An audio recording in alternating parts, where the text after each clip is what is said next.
À rencontre, comment prier avec Henri Caffarel.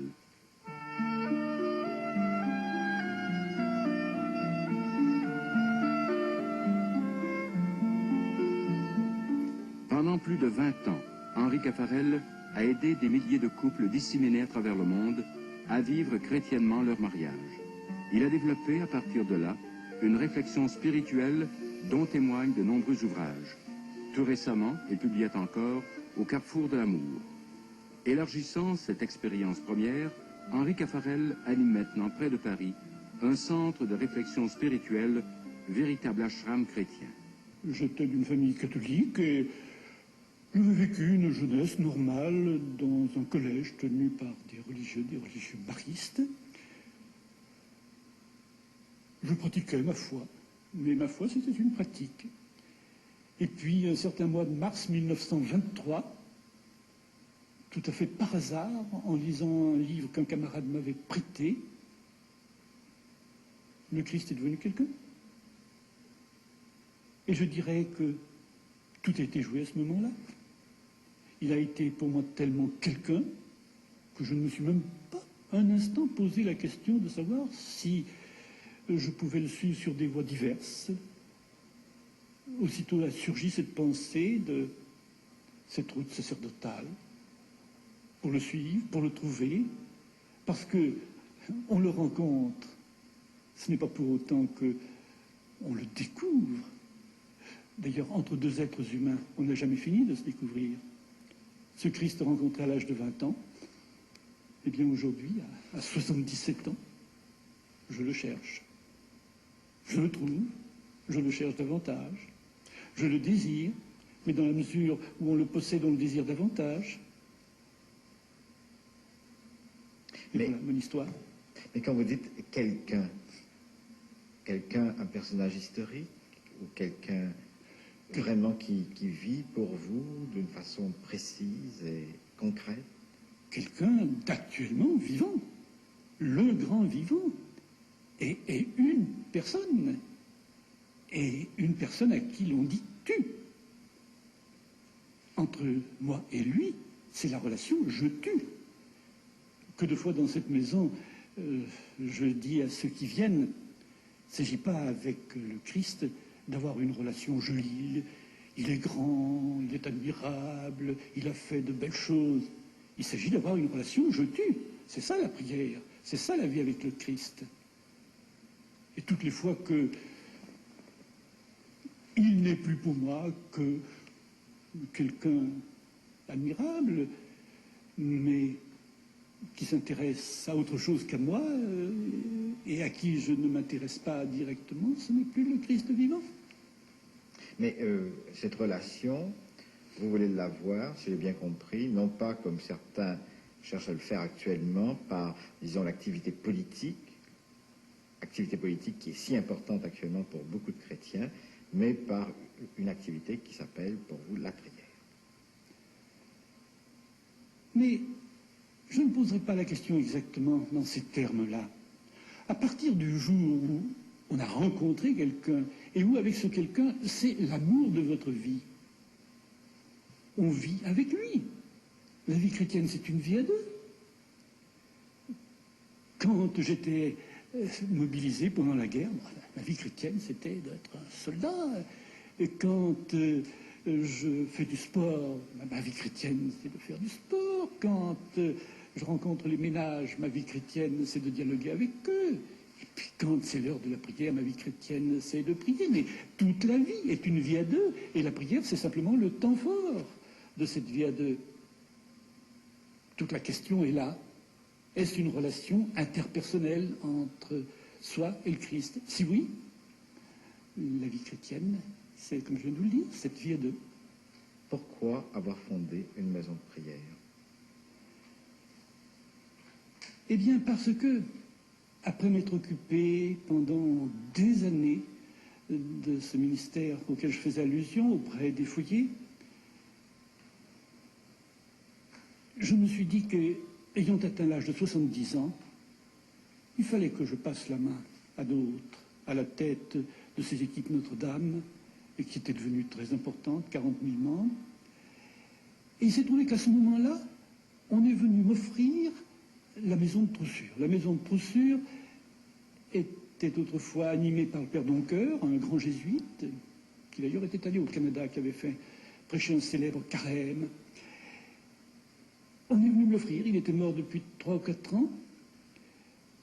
Ma première pensée a été qu'il ne fallait pas que j'ajoute à mes occupations une occupation de plus. La direction de 2 revues, l'anodeur et les cahiers sur l'oraison, l'animation d'un mouvement de foyer, l'animation d'un mouvement de veuves, la direction d'une maison d'édition, tout ça, ça suffisait largement pour m'occuper. Et j'étais tout prêt à refuser cette maison, encore qu'on ait beaucoup insisté en me disant « c'est un héritage spirituel, ça ne peut pas se refuser ». J'avais conscience en effet que c'était un héritage spirituel. Le père Doncoeur était un grand maître, cette maison avait eu un grand rayonnement. Était passé par ici quantité de gens, y compris le père Théard Chardin que j'avais rencontré ici pour la première fois. Mais je me disais, à quoi bon, cette maison, elle va m'immobiliser. Des maisons de retraite, il y en a partout en France. Des maisons de session, elles surabondent. Et c'est parce qu'un jour d'été, mois d'août, à 5 heures du matin, en me réveillant, j'ai eu une certaine pensée que finalement je l'ai acceptée. J'ai évoqué à 5 heures du matin, ce jour-là, tous ces jeunes Français qui vont en Inde chaque année. De ce temps-là, le ministère de l'Intérieur donnait comme chiffre 10 000 voyages, 10 000 jeunes Français chaque année allant en Inde. Alors les uns pour l'aventure, les autres pour la drogue, mais beaucoup en quête de sagesse, beaucoup fascinés par les grands sages de l'Inde d'autrefois et d'aujourd'hui, certains dans l'espoir de trouver là-bas le gourou qui orienterait leur vie, d'autres au contraire avec le désir de séjourner dans un ashram ou dans une de ces grottes au pied des Himalayas. Alors tout d'un coup je me suis dit, mais cette maison qu'on m'a offerte, pourquoi n'en ferais-je pas un ashram chrétien? L'Himalaya aux portes de Paris. Et ce jour-là, je me suis levé avec joie, je me suis promené toute la journée dans les forêts, c'était les vacances, et j'ai pensé à cet ashram aux portes de Paris. Et c'est comme ça que, peu après, j'ai annoncé Troussure. Est-ce dire que vous vous êtes présenté vous-même comme un gourou? Oh non, bien sûr que non, comme un petit chrétien, mais comme un petit chrétien qui dit aux autres ce qu'il a vécu, comme j'avais déjà à ce moment-là 70 ans, près de 70 ans. Non, c'était en 65 que je ne me vieillisse pas. J'avais 62 ans à ce moment-là. Bien, j'ai voulu faire profiter les autres de la petite expérience que j'avais acquise au cours des années. Et j'ai ouvert cette maison sans savoir qui viendrait, en me promettant bien de me situer dans la grande tradition chrétienne, dans la tradition de tous ces grands maîtres à prier que sont les Benoît, les Bernard, les Ignace, les Dominique, les Thérèse d'Avila, les Thérèse d'Enfant Jésus, les Pères de Foucault. Mais tout de même, avec quelque chose d'autre. J'avais beaucoup étudié l'hindouisme, le bouddhisme. Et en étudiant ces religions asiatiques, pour lesquelles j'ai beaucoup d'admiration, je m'étais aperçu que finalement, notre christianisme occidental était devenu terriblement rationaliste, volontariste, et que depuis le XVIIe siècle en France, surtout, on boudait les mystiques, alors que précisément dans tout cet Orient, on aspire à l'expérience de Dieu, à l'expérience spirituelle. Alors j'ai réfléchi sur la façon dont on pourrait aider ceux qui viennent ici à faire vraiment l'expérience de Dieu. Et j'ai commencé ce qu'on appelle des semaines de prière.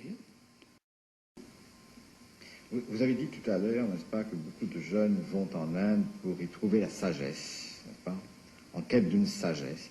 Faites-vous une différence justement entre cette recherche d'une sagesse et la quête de Dieu?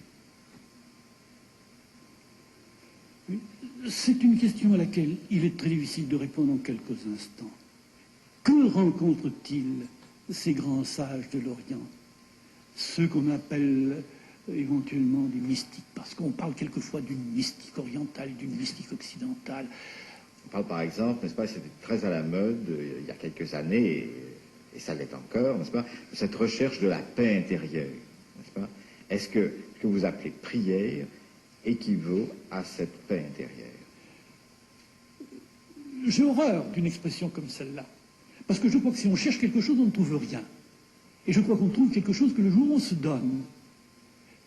Si je cherche Jésus-Christ pour moi, je ne trouverai rien.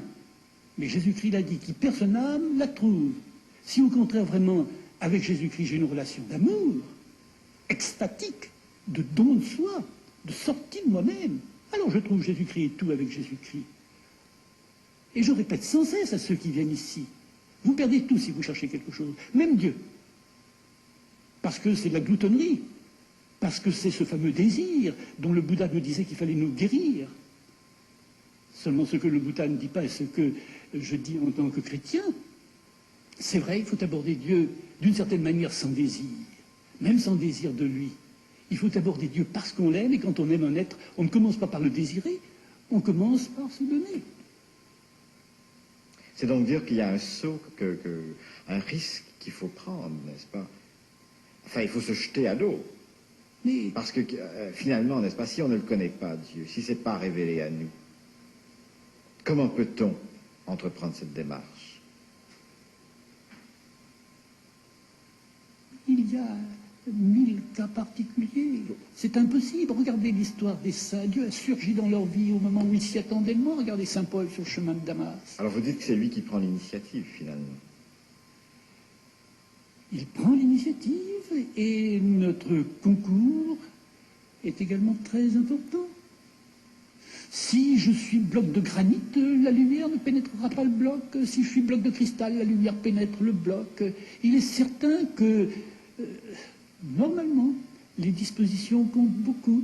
C'est pourquoi, par exemple, vous-même, vous insistez, vous en parliez tout à l'heure, d'ailleurs vous en avez fait mention, vous insistez beaucoup sur des choses comme l'équilibre de vie, la relaxation, l'importance du cœur. Ce ne sont pas pour vous des choses étrangères. Vous avez même parlé tout à l'heure de gymnastique et de culture physique, n'est-ce pas? C'est des choses importantes pour vous. Donc, tout concourt et la prière s'insère dans une personnalité cohérente, si je comprends bien. C'est tout l'homme qui prie. C'est moi tout entier que le Christ demande. Dans l'amour humain, c'est l'être tout entier qui se donne. Dans l'amour du Christ, c'est l'être tout entier qui se donne. Et donc, il s'agit de réaliser cette unité intérieure. Et il y a des disciplines, bien sûr. Et vous insistez beaucoup sur l'importance de cette discipline. Oh, comme disposition. Il n'y a qu'une chose essentielle, c'est précisément cet amour du Christ, de la personne du Christ, cette relation je tue. Mais il est bien évident que si j'ai un corps rebelle, que si j'ai une intelligence vagabonde, que si j'ai une affectivité désordonnée, la grâce du Christ aura plus de mal à me saisir. Mais à partir du moment où elle m'a saisi, elle m'aidera à trouver cette cohérence dont vous parlez, cette unité intérieure. Donc les techniques du corps sont importantes pour vous, mais elles ne sont pas tout. Elles ne sont que peu de choses, mais elles sont des dispositions utiles, heureuses, souhaitables, importantes, qu'on a beaucoup trop négligées dans nos milieux catholiques, c'est sûr, ça. Et est-ce que là, on n'a pas énormément à apprendre, justement, des orientaux, des bouddhistes en particulier, ou de l'islam même, pour qui les gestes corporels sont extrêmement importants? Oui, c'est bien évident quand on voit des hommes qui prient, j'allais dire, on découvre leur religion à la façon dont ils prient. Regardez ces hindous dans le Gange le matin au lever du soleil, les yeux clos, capables de rester 1 heure, 2 heures absolument immobiles, ou les musulmans à la Mecque, ou les juifs au mur des lamentations, ou le père de Foucault en prière. Les attitudes de prière sont très variées. Celui qui prie attend du corps 2 choses. D'une part, que le corps favorise le recueillement, le silence intérieur. Donc, il s'exercera à des attitudes de stabilité. C'est une chose aussi. Et en ce sens-là, les orientaux sont nos maîtres. Encore que leurs attitudes d'intériorité puisse quelquefois favoriser une dépersonnalisation. C'est un gros problème, on ne peut pas l'aborder en un instant. Le musulman, lui, cherche le geste expressif de l'adoration. Il se prosterne le front contre terre. Eh bien, le chrétien utilisera ces deux registres. Il demandera au corps de lui offrir des attitudes de stabilité et il demandera au corps d'exprimer sa prière. Il y a des heures où on ne prie bien qu'étendu de tout son long par terre à la chapelle parce qu'on est à bout de force, ou tout simplement parce qu'on a besoin de se livrer, de s'abandonner. Il y a d'autres heures où au contraire on est debout, les bras étendus vers Dieu ou les mains ouvertes. Si je vous comprends bien, Henri Caffarel, il y a donc quelque chose de commun entre la prière du chrétien, la prière du bouddhiste, la prière du musulman. Qu'est-ce que c'est au fond à ce moment-là que prier, à ce niveau, je dirais, très général?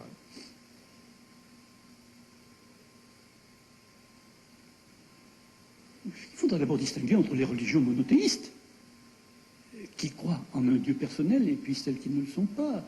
Donc il n'est pas possible de vous donner une réponse. Dans les religions monothéistes, la prière, c'est une relation à Dieu. C'est une reconnaissance de Dieu, mais la relation est très différente entre le musulman et le chrétien, mais même chez les musulmans entre eux. Le bouddhiste croit que Dieu l'aime.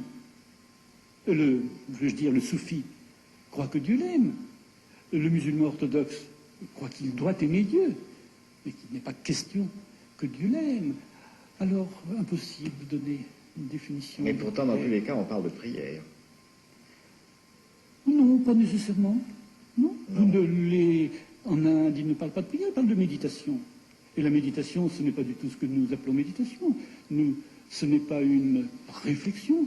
C'est au contraire la recherche du vide intérieur pour essayer, suivant les courants religieux, encore, il y en a beaucoup, que l'on aille du côté de la bhakti, il y a un certain dialogue avec une certaine divinité, mais que l'on aille davantage dans la direction du Vedanta, c'est au contraire la dissolution de soi, la résorption de soi dans ce Dieu qui est en nous et qui est partout présent.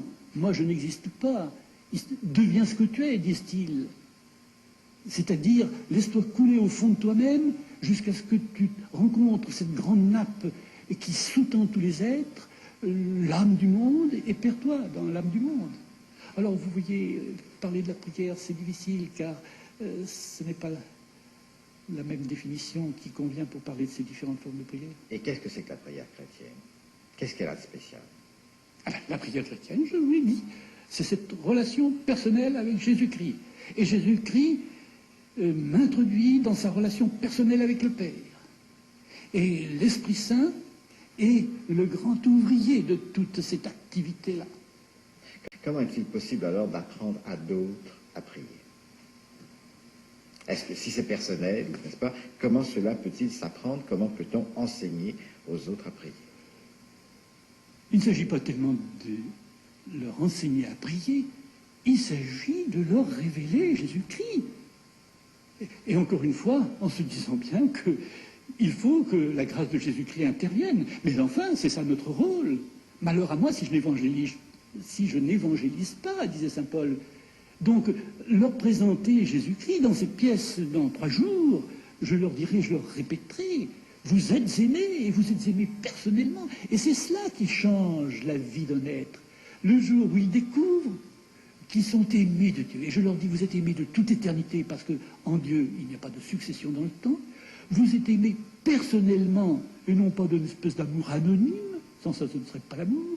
Vous êtes aimés tel que vous êtes, avec votre bien et votre mal, avec vos misères, avec vos vertus.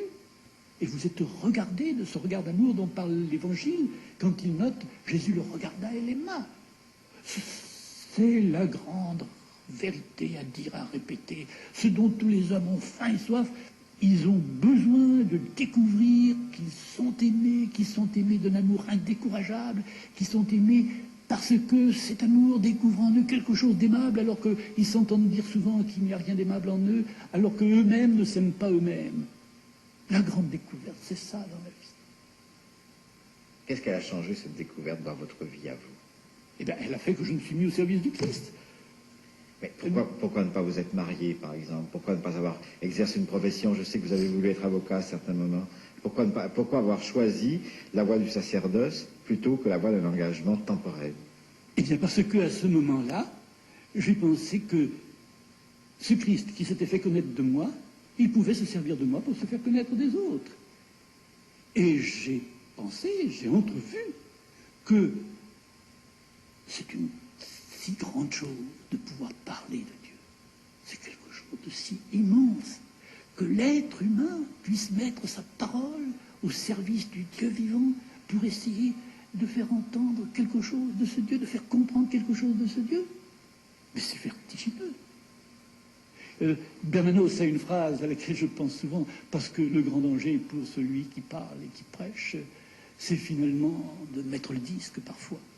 Bernanos disait, quand une parole est utile aux âmes, je le sens au mal qu'elle me fait. Alors voilà, ce jour-là, je me suis dit, j'ai fait cette expérience qui est la lumière de ma vie, je vais passer ma vie à permettre à d'autres de faire cette expérience, un point c'est tout.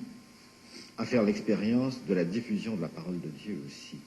Parce que si vous annoncez la parole de Dieu, c'est pour que d'autres l'annoncent, si je vous comprends bien.